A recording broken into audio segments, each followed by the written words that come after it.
very exciting day. And also our first FAA licensed crewed mission. You know, we're doing this a little bit differently, and it involves partnerships with both the FAA and the FCC and our other partners across the government to be able to go achieve this. This is a big day, but the next few days are going to be big days too, and we're going to have to be stepping carefully through our final readiness for this flight. And this thorough review today and everyone's approval to move forward was a great first step towards flight. So thank you, and I'm looking forward to hearing the questions, and happy you guys are all here and interested in this great milestone here. Steve's next. Thank you, Kathy. It is a pleasure to be here representing the Commercial Crew Program today. As Kathy said, the FR is really that first step as we get into this final week of preparations for launch. You know, Kathy talked about a lot of firsts for us in the U.S. It's the first time we've ever flown 4 people on a capsule as well. And this flight will be the longest flight ever for the U.S., exceeding the record held back in Skylab on the 3rd Skylab flight. You know, we're ready to go execute the flight in the Commercial Crew Program. We're honored to be here doing the first mission for space station rotations, and honored to fly our first JAXA crew member, Junichi, on this mission. You know, we got through the FRR and we went through a lot of topics, and when I thought about the FRR today, I thought about a lot of the people that have worked so hard for so many years to get us here. In particular, if you step back and think about where we've been since the Demo 2 landing, which was just 3 months ago, we worked through a couple of big topics that we've talked about already on Demo 2, the repairs to the Dragon heat shield around the compression pads and the tension ties. We improved that area on this vehicle. We improved the vent system to make sure that we deploy the drogues at the altitude that they should be deployed at. We're flying a lot of upgrades on this flight compared to Demo 2. We have new solar arrays that'll give us that capability to fly 210 days. We have an improved landing capability with some of the structural elements around the capsule to allow us to land in a little bit higher wind. We have a port relocation capability so that we can relocate the ports from the forward port on the No-2 Zenith to the Zenith port. We also have upgrades to the Falcon 9 to improve the turbine wheels and the composite overwrap pressure vessels and many other systems. So we continue to evolve and be safer as we move toward these flights. Heading into the next few days, and Benji will talk a little bit more about the schedule, we're going to do a little bit of work on the vehicle, and Benji will get into the details to replace a valve on the 2nd stage. We'll go horizontal today, and we were planning to do a static fire today. We'll move that 1 day to the right to Wednesday, with a dry dress with the crew on Thursday. Still looking at a launch right now on Saturday, Eastern time at 7:49 p.m. Eastern for that launch time. The weather's looking good for that first opportunity on Saturday, and we have a backup also on Sunday. We're going to step through things very methodically, just like we did at the Flight Readiness Review. We'll continue to review the data at the Dragon management team and at the LRR later this week, as we look at the vehicle systems on both Dragon and Falcon, and as we step toward our first launch for the space station program to fly an increment mission. With that, I'll turn it over to Joel from the Space Station Program Manager. Thank you, Steve. Well, good afternoon. It's great to be here today. You know, we had a really good review these last 2 days. You know, for a number of years, the ISS and Commercial Crew Programs have worked hand in hand to get ready for this event. We walk out of this review being ready and looking forward to these last few days as we prepare for a launch on Saturday. As far as ISS, you know, this year we celebrate 20 years of continuous human presence on board the International Space Station. We've set the standard for international cooperation, and we continue to be busy on orbit. We had a crew change out in October that went extremely well. Kate and the 2 Sergeys are on board. They're rocking and rolling, and they're ready for the commercial crew vehicle to come, where we'll step up to 7 crew members for a continuous number of months on board, where we utilize this great space station that we've built over time. So with that, I want to thank you, and I'll hand it over to Norm Knight. Well, let's see. Thanks, Joel.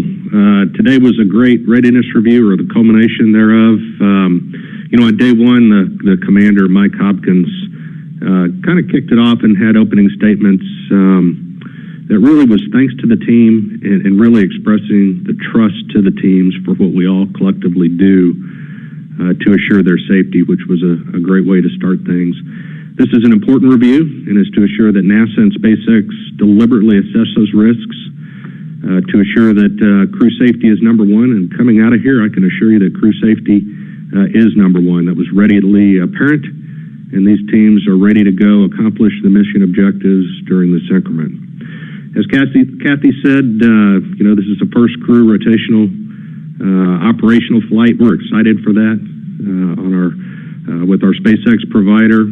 This is another seamless example of being able to work hand in hand with our commercial and international partners for training, flight operations, and mission execution. Crew's doing great.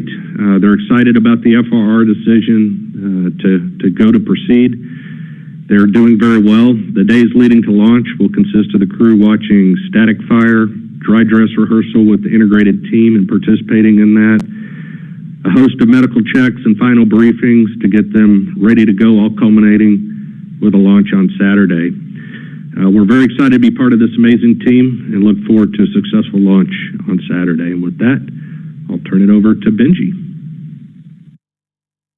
Great. Thank you, Norm. First of all, I just, before I even start my formal remarks, I just want to note that I look around the room and I see not only partners but friends. It's been an excellent journey over these many years to get us to this point.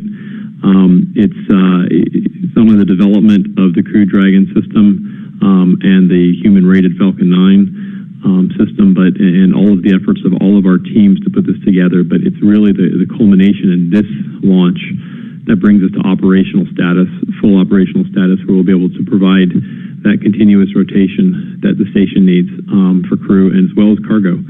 And it's a lot of years and a lot of work together to get there. So it's really cool to see everybody. On that note, in 4 days, together with our NASA partners, we'll be launching the first operational mission to the space station with astronauts on board, 4 astronauts this time.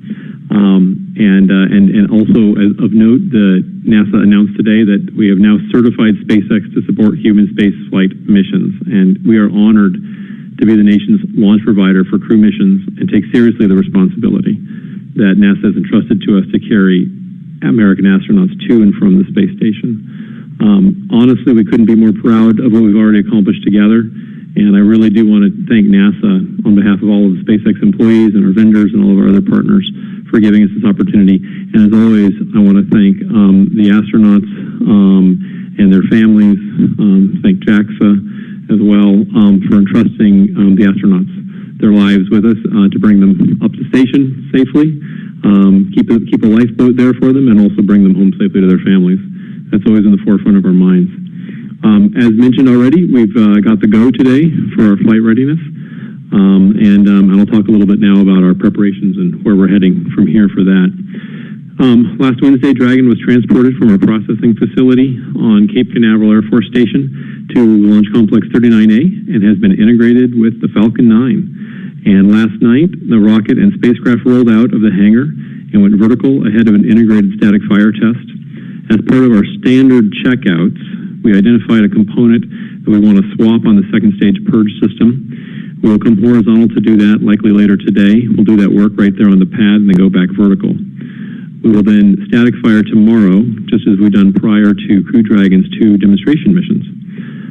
And once we static fire and that's complete, we'll do the data check, go through all of that information that we gather from the very important static fire operation, and then proceed towards dry dress with the astronauts. And dry dress is that dress rehearsal like we did on Demo 2. Again, a very important step to get everybody ready, make sure we've kind of checked out the whole process. The astronauts get suited up, head out to the pad, and actually get into Dragon. We'll go through that process on Thursday. And then there will also be an amount of late load cargo that gets put into the vehicle before launch. We still have ahead of us, in terms of reviews, our launch readiness review, our LRR, as was mentioned earlier. We need to get that done. That is currently planned for Thursday as well. But as of now, everything is looking good for our instantaneous launch attempt at 7:49 and 50 seconds p.m. local here on the East Coast on Saturday. And if we, for any reason we can't make that launch, we have a backup on Sunday as well. Very similar timing, a few minutes earlier at 7:27 and 15 seconds p.m. Eastern. We'll talk a little bit about the weather, which of course we're keeping a very close eye on right now, and we'll continue to monitor as the days move on here.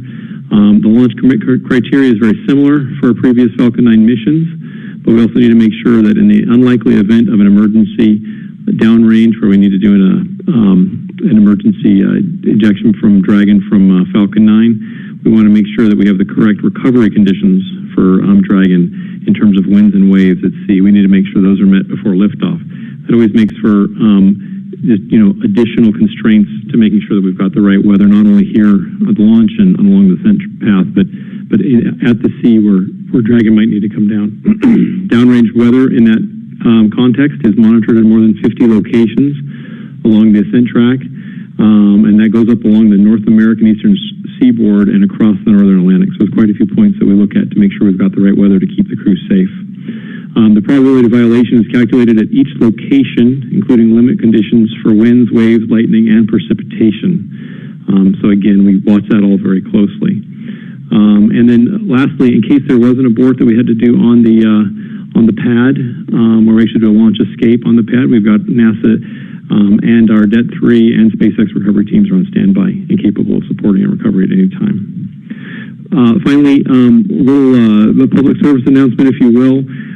While we'd certainly share in the public's excitement about human spaceflight and getting to watch launches, and we hope lots of people come out and watch the launches safely with masks and properly socially distanced, of course.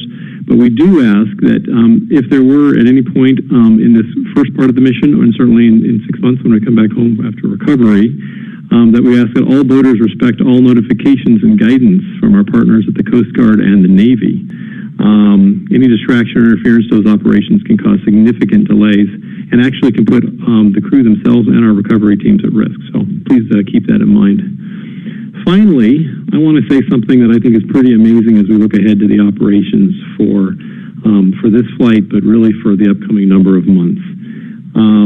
Over the next 15 months, we will fly 7 crew and cargo Dragon missions for NASA.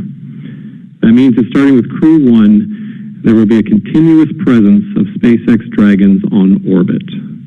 And starting with the cargo mission, CRS-21, every time we launch a Dragon, there will be 2 Dragons in space simultaneously for extended periods of time. This partnership with NASA and the opportunity that it's provided for us at SpaceX and all of our teams means that truly we are returning the United States capability for full launch services, and we're very, very honored to be a part of that. On behalf of all the SpaceX employees, we're grateful for the opportunity to fly NASA astronauts as well as cargo to the International Space Station, and we look forward to a successful mission ahead.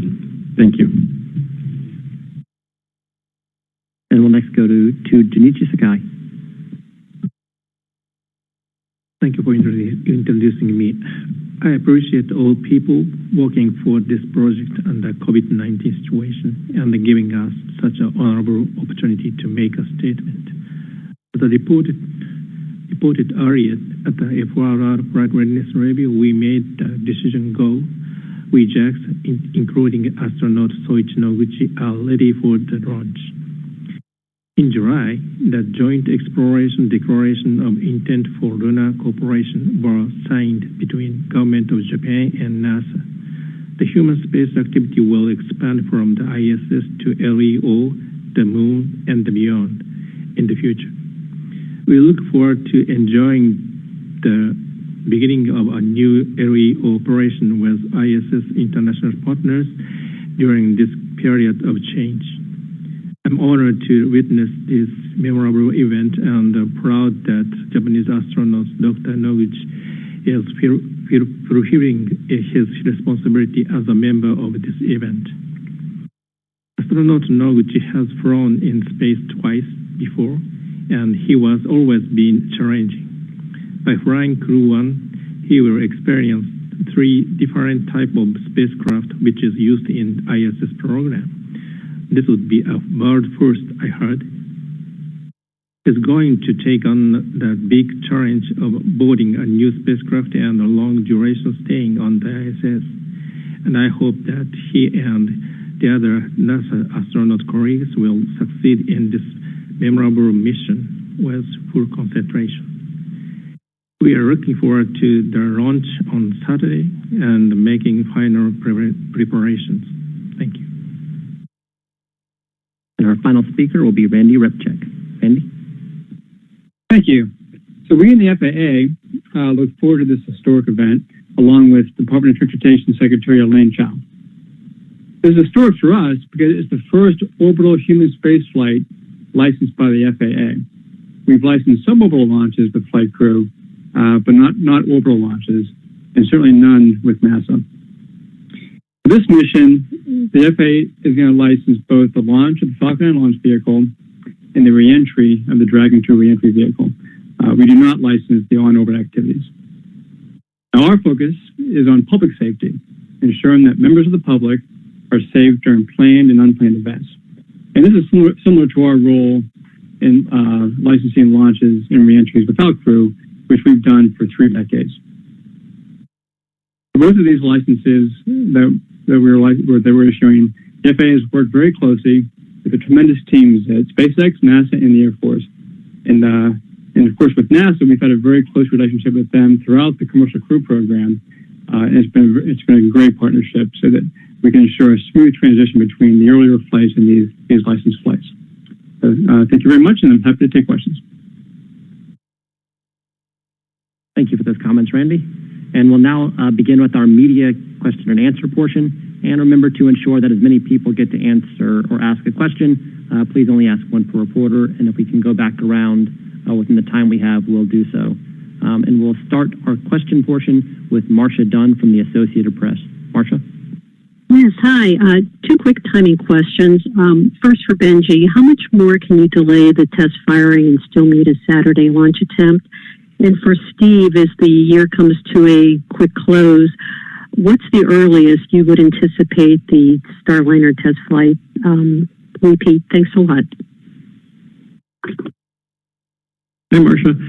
In terms of delay, the operation that we have to do really will just take a couple of hours. So I'm not too worried about needing to delay further. We do have a little bit more time. More importantly, though, is that we gather a lot of important data from static fire. And so we'll want to evaluate the timing that we have. Like when we do actually static fire, how much time do we have to evaluate that data, step into the dry dress with the astronauts, and then also step into our launch readiness review. So my sense is that there's really no worries here about running out of time to do it. I think that we'd still want to get static fire done, relatively quickly so we can evaluate that data. Hey, Marcia, from a perspective of the next Starliner flight, which is this reflight of the orbital flight test, right now we've been working hand in hand with Boeing. They've done a tremendous amount of work on their vehicle. They continue to process that vehicle for OFT. The pacing item really is getting the software ready to go and then turning that into the products that come over to NASA. Right now, the earliest we would go fly that flight would be the first quarter of next calendar year, first quarter, calendar year 21. And then as they continue to make progress on the flight software and the testing of that software, we'll be able to refine that data a little bit better. Our next question will come from Bill Harwood, CBS News. Hey, Benji, a quick one for you, and I was going to ask you about the valve replacement, but if you want me to limit it to one, here's my one. Can you talk a little bit about the importance of getting this stage back, this first stage back, recovered and refurbished? How does refurbishment for a commercial crew flight differ from what you would do for any recovered booster? Because I guess you're going to fly this booster on the Crew 2 mission. Can you just kind of talk about that and the importance of making sure you get this recovery? Thanks. Sure, Bill, absolutely. We always want to recover as many boosters as we can. It's an important part of long-term making spaceflight, reliable and affordable in the ways that we envision the future. And you learn a lot from every booster, no matter what. That's kind of a big picture view. Specifically for this mission, we want to recover that booster because we plan to refurbish and reuse it for the upcoming crew mission, the next one, Crew 2. And so it's very important that we also recover it for that purpose as well. In terms of differences that we might use or that we might do for crew program versus other programs, at the end of the day, by far, the actual refurbishment process is essentially the same. And it's a very important point. Whether we're building something new or refurbishing it, whatever our processes are, we try very hard to make them the same. We want to have the same vehicle and design configurations. We want to have the same processes between all of our different launches because we want that flight reliability to be maintained at the highest of levels. And also consistency and practice add to your reliability. They add to your assurance that things will go well because people are doing the same things every time they understand those processes, and we only have to keep one set of processes. But specific to crew, it's important that we're going to meet the requirements of the crew program, right? We've, over the last number of years, of course, there's the initial set of requirements that the contract brought to us. There's all of the interpretations and agreements that we've built with NASA to ensure that we're truly safely flying those astronauts. And those requirements need to be met regardless of whether it's a new booster or a refurbished booster or a flight-proven booster. And so we need to make sure that as we go through that the booster still meets that. And a lot of what we're looking at then are what are the environments the booster saw on return. Is there anything that we're worried about in terms of life on any of the components, and how that might if we need to replace components because of life concerns or because of environmental concerns, that might drive a little bit of additional work that we do on the refurbishment. But by far and large, it's the same. And we work closely with NASA to ensure that we're meeting the requirements and keeping the crew safe. And our next question will come from Irene Klotz, Aviation Week.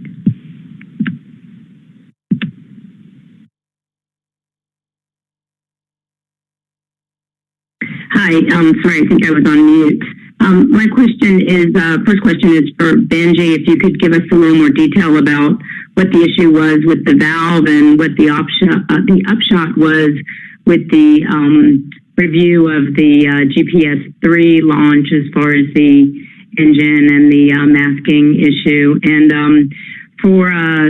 probably for Steve, were there any waivers that are going to need to be processed for ahead of this launch? Thanks.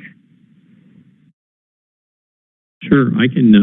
I'll start first of all on the current issue.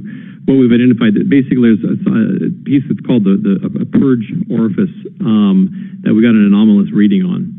And what we want to do is we want to just go ahead and come down and swap that so that we make sure we've got getting the right reading. So we'll swap that particular orifice out. It kind of just looks like a T fixture component of the purge system, and we'll swap that, double check everything looks right, go through all the checks again, and then of course static fire for a verification that everything's great there. In terms of the GG that we were working on, that gas generator issue that we were working on before, I think that was a great example of the good work that our team and the NASA teams do to work together to understand, get down to root cause on that, understand what was happening there, and nothing really different than what we've all talked about before in terms of getting down to that root cause and understanding how that occur, how we can get those early starts to occur, and a very thorough job by the teams here to assess that data, to assess that root cause, and then in a deep dive review at the flight readiness review yesterday and today to make sure that all of the senior leadership understood that and concurred with those outcomes. So I think we feel very good about that process going forward. And I'll hand it over to Steve for the other question, and if he wants to add to the GG at all. Yeah, I'll add to the GG anomaly, the gas generator anomaly. I mean, we worked hand in hand with Benji and his team working through that anomaly over the last month. I think we got to a really good place. Many times when you have something happen, you actually don't find root cause, but here we were able to go find the engines that had this blockage in these very small bores, these very small passages that caused that valve to open early. On our vehicle, we were able to inspect all the engines. We inspected the engine, the MVAC engine and all 9 M1Ds on the first stage. We ended up, we know 7 of those engines were good. We swapped 2 of those engines out with one of them we actually took an engine on the vehicle and replaced a component and put it back in. The other one we started with a new engine. We reviewed all the data on those 2 new engines. All that data looks good. Then we also took another step with SpaceX and the NASA team and looked across the launch vehicle for any other areas that might have a small passage that could get blocked by this similar masking process, and we cleared all that hardware. So I feel really good about this vehicle and the anomaly investigation going forward. In terms of waivers, I was looking at my package here, and I don't have a good summary. You know, every flight has waivers. We can get you that number of waivers. We've approved a number of waivers in our program for all the flights, and we can get you that. It's on the order of 100 or so total between Dragon and F9, and we can get you the exact number. So there was nothing really, even with gas generator anomaly, there was only, I would say, one special area that we looked at, one of the turbine wheels. We looked specifically at this turbine wheel. We had not done an analysis of it before, and that was probably the one thing we took extra time as we headed into this FRR on one of the engines that was swapped out. So. Our next question will come from Gina Sinceri at ABC News. This is for Norm Knight. Norm, we all know this is challenging enough without a pandemic, but the crew chose to name this mission Resilience. Does that name resonate with you, and if so, why? Let's see. Hello, Gina. Thank you for the question. Absolutely. I mean, you know, we were talking the other day, if you step back and rewound, 7 months and said, wow, we have, the first demo commercial crew flight. We have, making sure that space station is maintained and managed, and we keep astronauts safe on board and accomplish all the mission objectives. And then look ahead and say, wow, we want to launch the first, commercial operational flight as well. You'd look at that and you'd say, wow, that's pretty daunting. How to, it'd be hard on just in normal circumstances, but resilience absolutely resonates, I think, with me and the rest of the team, because that's what it takes. It takes a team to go off and look at things. You might not know that exact path on how to proceed, but as a team, you look through all the different lenses, you get as much information as you can, and you make a decision and you go forward. And what we call it is we hit the guardrails and recenter, as long as you don't go off the cliff. And that's what our teams do. They're constantly cross-checking each other and making sure we're going forward in a safe manner, making certain that our workforce is safe, and again, that our flight crews are safe and our teams are safe in managing of them. So, absolutely. It's a very powerful name, and I think it's very telling of the journey to get us to this flight and to make this successful. So, thank you for the question. Our next question is from Paul Brinkman, CPI. Hi, thanks for taking my question. I would just like for somebody to explain what happened if there is a scrubber delay on Saturday. I think the astronauts mentioned that a launch on Sunday would mean a much longer flight, or that some kind of a delay would mean a much longer flight. Could somebody just explain that, I guess, possibly? Yeah, I think if I got the question right, this is Steve Stich. The question was the time between launch and docking on Saturday versus Sunday. If I remember correctly, the way things line up on Saturday, it's a shorter time between docking, launch and docking. It's like 8.5 hours. And then if we slip one day, it's more of the normal time frame. It's about 27 hours from launch to dock, and that's just due to the way the orbital mechanics lines up. So. And our next question is from Eric Berger at Ars Technica. Yeah, hi. Good afternoon, and congratulations to everyone for getting this far. Wondering if Steve or someone could talk to me about the time frame for Crew 2 and Crew 3. It sounded like, given the uncertainty about the OST-2 flight, you're probably going to need those two missions at least for Crew next year. And so, are we looking at spring, fall? Can you get any better sort of fidelity on those dates? Thanks.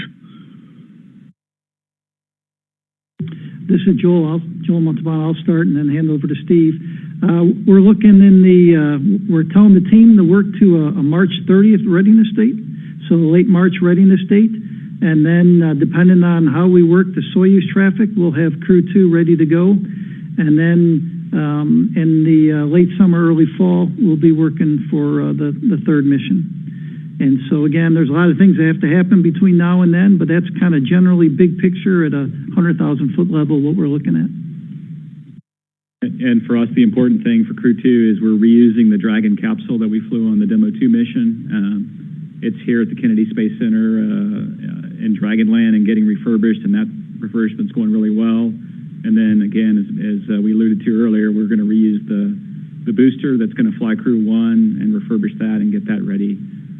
So very important for us to hit that date, and we know how important the missions are for Space Station to go fly. And we'll be setting up for these kind of rotations with a spring kind of mission and a fall kind of mission for the Space Station 6-month rotations. And our next question is from Stephen Clark at Spaceflight Now. Thank you, Stephen Clark, Spaceflight Now. I think my question might be for Steve as well, or maybe Joel.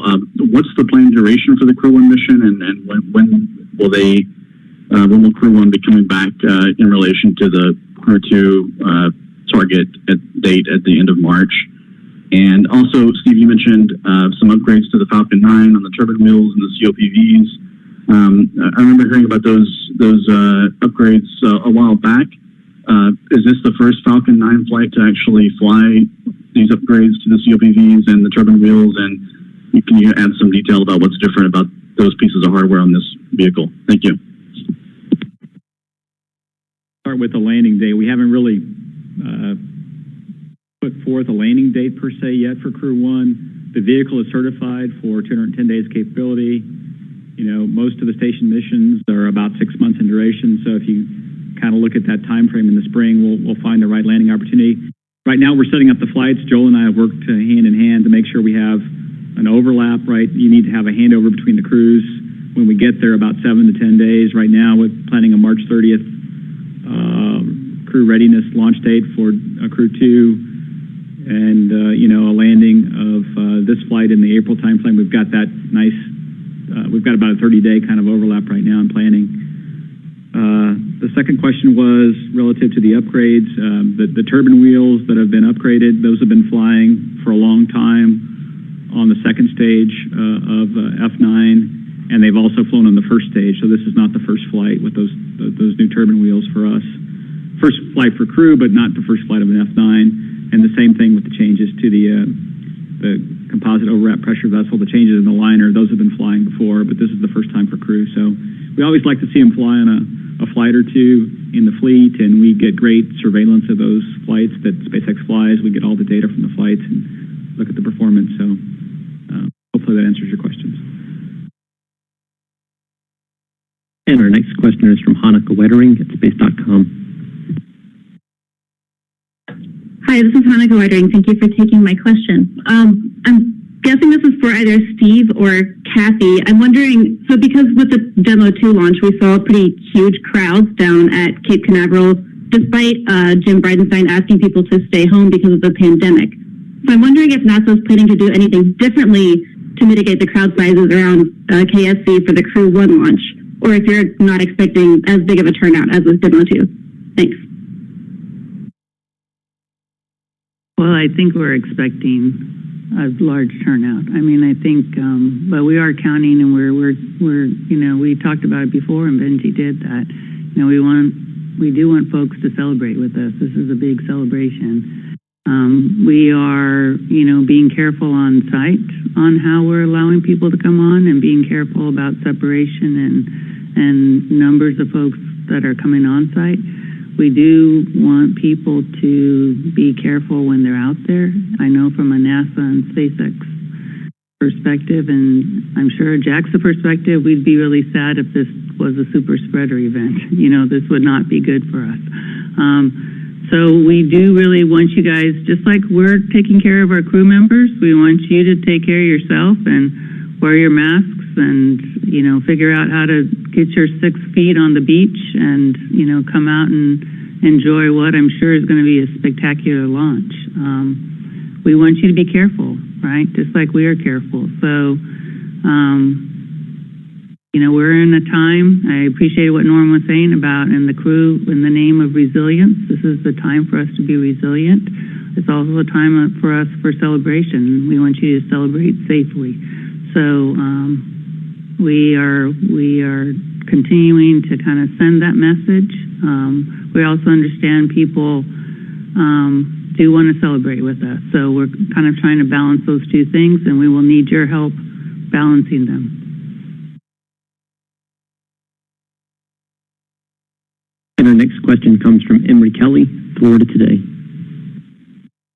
Hey folks, good afternoon. I think maybe this question might be for Kathy, though I know it's probably maybe a little bit more for the Space Force.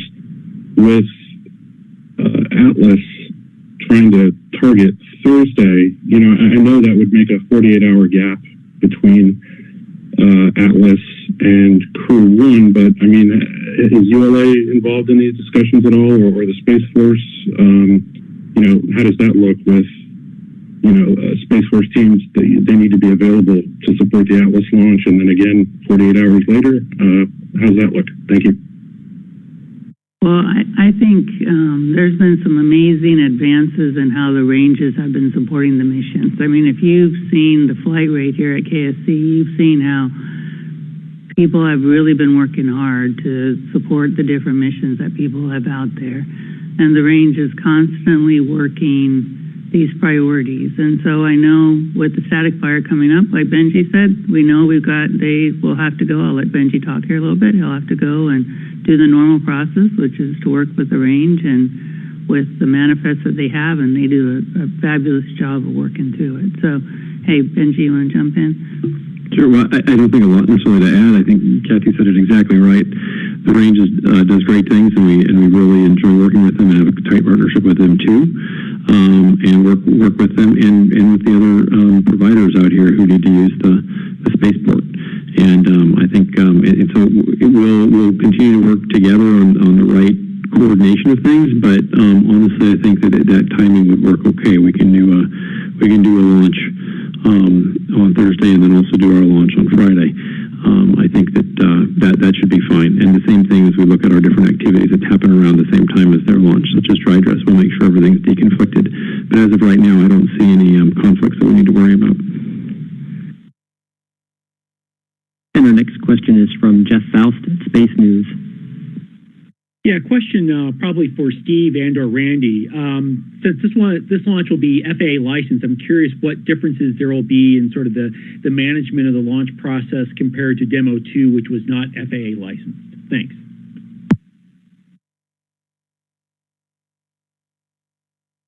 Yeah, I can take a cut at that, and then we'll let Randy add to it. The main differences are in responsibility for public safety, for the launch time frame, and then also the reentry time frame. NASA will be responsible for public safety for the on-orbit phase, and obviously NASA and SpaceX together work hand in hand for crew safety. So that's really the main difference in terms of the licenses. And we have worked hand in hand with the FAA through the test flights, through Demo 1 and Demo 2, side by side, as NASA did public safety for those flights.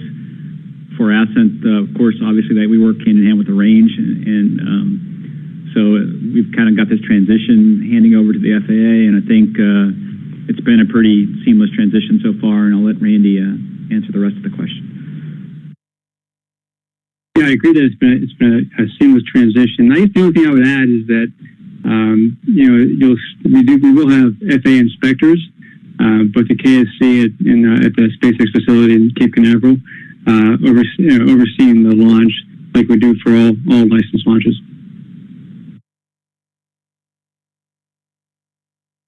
And our next question is from Michael Sheets at CNBC. I have one for, I believe, for Benji, and then the other one for Steve. The first is on Benji's side of things. You mentioned, I believe, launch capability as, recovery landing capability is one of the improvements for Crew Dragon between Demo 2 and Crew 1. I was wondering if you could elaborate on that a little bit more. And the other question for Steve, in terms of the significance of this certification, what it means for the commercial crew program to have reached this milestone, and now NASA to be able to return a regular operational status. I wonder if you could a little bit more elaborate on that from your perspective as the program manager. Thank you. Sure. This is Benji.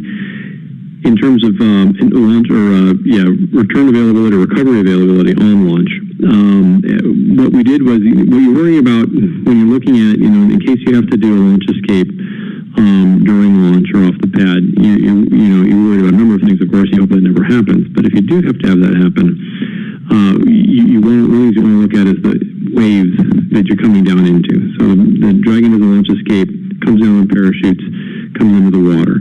And as it lands on the water, we want to make sure that the wave state isn't such that it could cause damage to the vehicle. And so one of the things we looked at on actually even before Demo 2, we started looking at, well, what can we do to increase basically the robustness of the vehicle so that we could withstand, basically expand the kind of weather conditions that we can land in. And we were able to implement some changes to the vehicle itself, to the structure of the vehicle, basically just beefing up some areas of the structure, adding some robustness to the structure itself, without making any significant changes to the overall configuration, so that we could ensure that we could expand that envelope of the kinds of weather that we can land in. And that's what we did here for Crew 1, and that'll be on all Dragons going forward. And so that gives us quite a bit more availability in terms of weather constraints. I'll hand it over to Steve. I would say in terms of certification, it's very exciting for us to get past this milestone and have the agency approve our human rating certification. It's something that we have worked for. I have worked on commercial crew in some respect for 10 years, was involved in the requirements development, myself and a small team, including Kathy, way back in 2010. And we sort of laid out the requirements for this program. And then we laid out the way we would address hazards for this program and variances. And then we took that up to the agency level relative to how our human rating certification document. And it took when today is the culmination of years of work. If I look back at what we've done to get here, tremendous amount of analysis, structural, GNC, prop, testing at various facilities on the structure, testing at Plumbrook to make sure we could handle the space environment, doing abort test, including the pad abort and in-flight abort test, and then looking at all that data from those tests and also the Demo 1 uncrewed test flight and then the Demo 2 crewed test flight, and then feeding that data into an analysis of the certification data that SpaceX provided to us. In addition to that, many of our engineers run independent analysis. And so if you just look at the culmination of that work, I couldn't be prouder of the team. Even though we're certified, I don't treat this flight any differently than I would any other flight. We're going to methodically make sure that we're ready to go launch. And then in flight, we'll look at how the vehicle's performing. And then when we return, we'll look at the post-flight data for each phase of flight, and then look at anything that we can do better, and then move forward to Crew 2. So, but it is a really exciting milestone. It's good to get it behind us for now, and then we'll keep marching on and doing the flights safely as we plan to do for each mission. Our next question is from Joey Roulette at Reuters. Hey, my question is for Benji and Steve. Since SpaceX and NASA are constantly learning new things about Crew Dragon's performance with every post-certification mission, I was wondering if you could describe how post-certification hardware changes will be carried out and what kind of insight NASA will have into that. And also, Steve and Benji, you can speak to whether reused Crew Dragon capsules fall under the scope of this certification, and if not, what's the process for that? Thank you.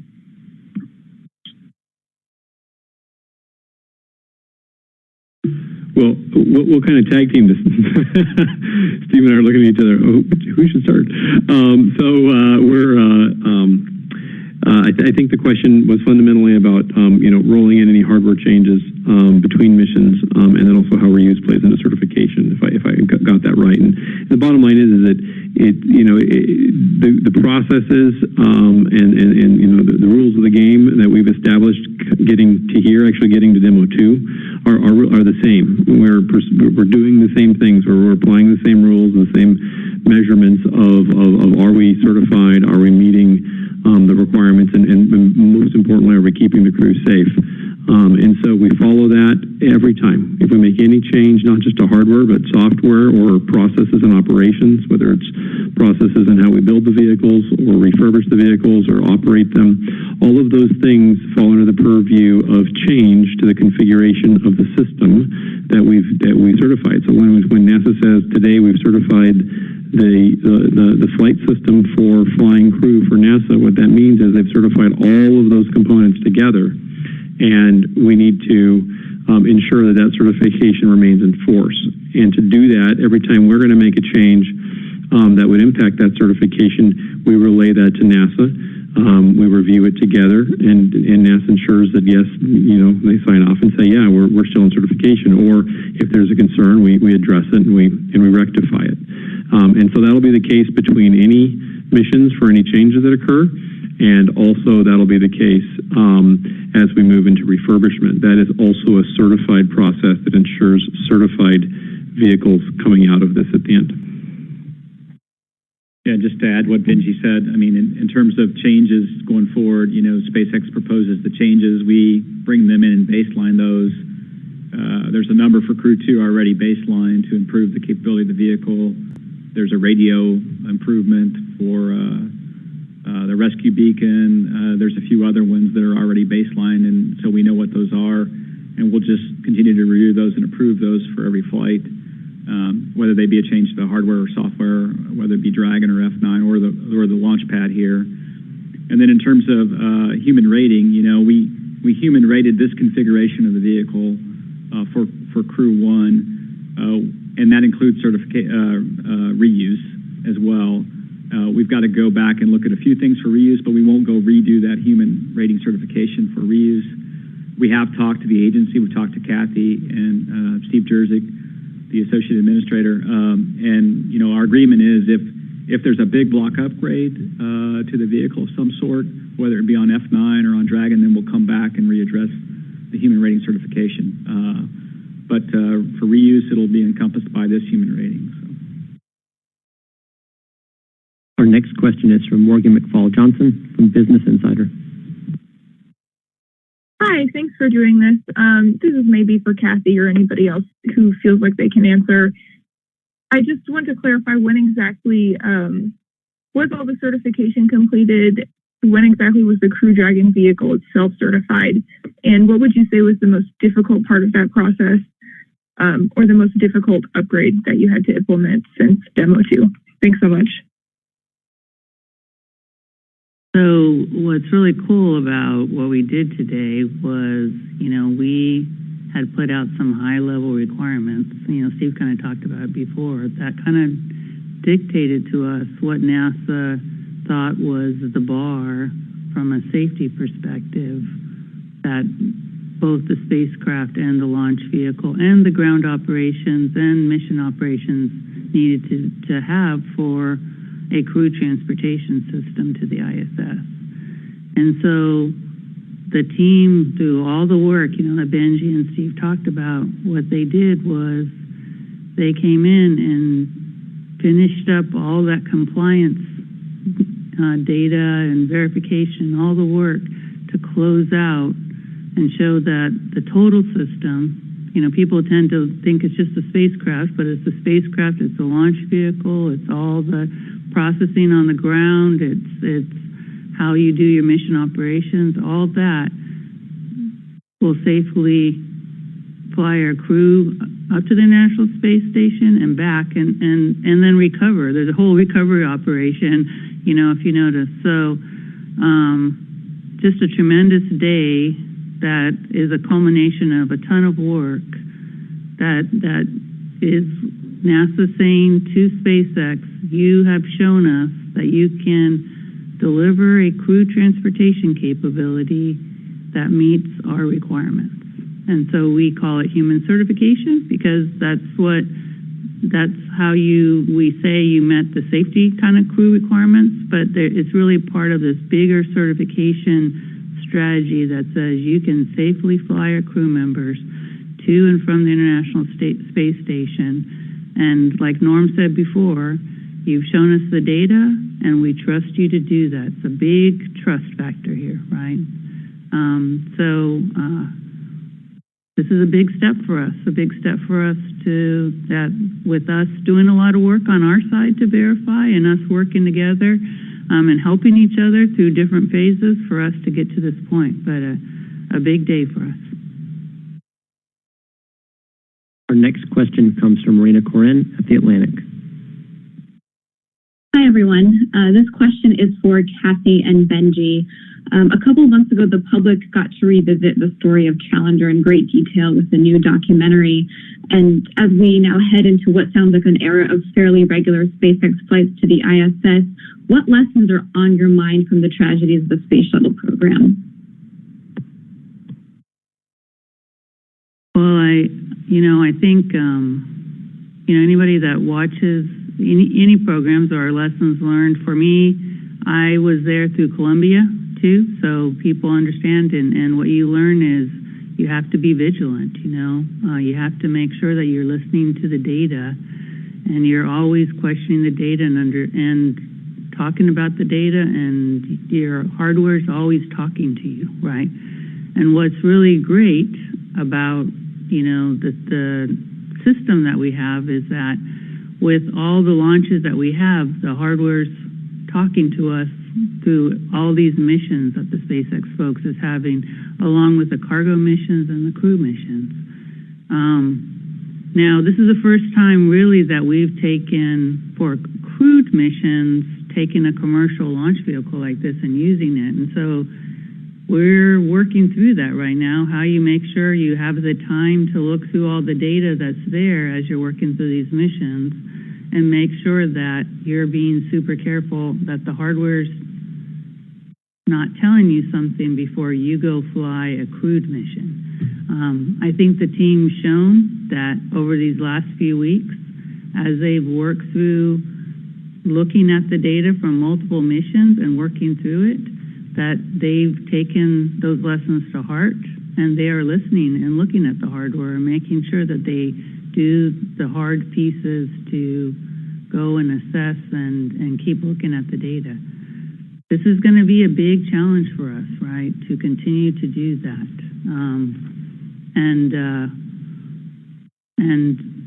It's sometimes what takes many different kinds of people looking at the data to come to the right solution. And so I think, what we've tried to do is set up the right team, that we're always challenging each other. If you sat through this flight readiness review in the last few days of us getting ready, you'd see that we challenged each other, right? And it's through that process of challenging each other, I think that we're really taking the lessons that we need to from our flights. I'll add just a little bit there too, since you asked. Here at Kennedy Space Center, there's a grove of 7 trees that are in a big circle. They're near the old headquarters building on the side, and those 7 trees were planted for the Challenger crew. I think that disaster happened. I think I was in probably like 6th grade when that happened. I remember it clearly, and And I also remember I was working in aerospace when Columbia happened as well. I go to that grove of trees every time I come here to Kennedy and spend some time there, little meditational prayer, because this is a sacred honor. And we say that. We've said that from SpaceX, and I think other people have used that term. We say sacred because it is sacred.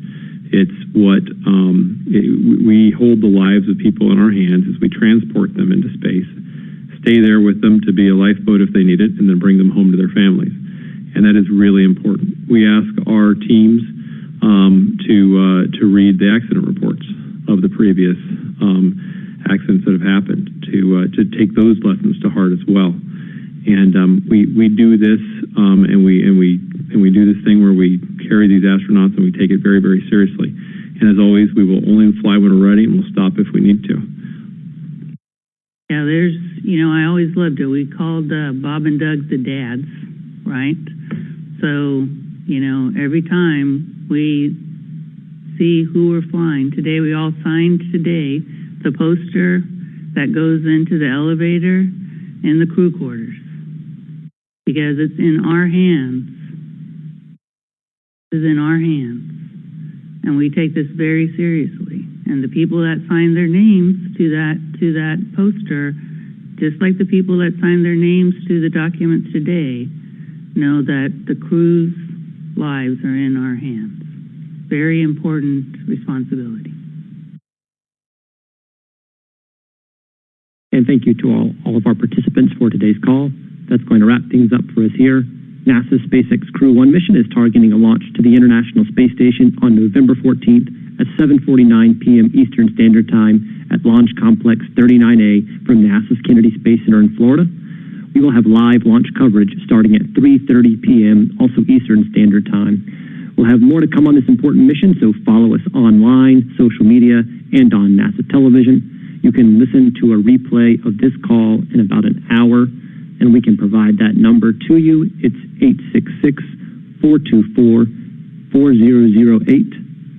And you can follow more along this mission at nasa.gov/commercial crew. Have a good day. Thank you.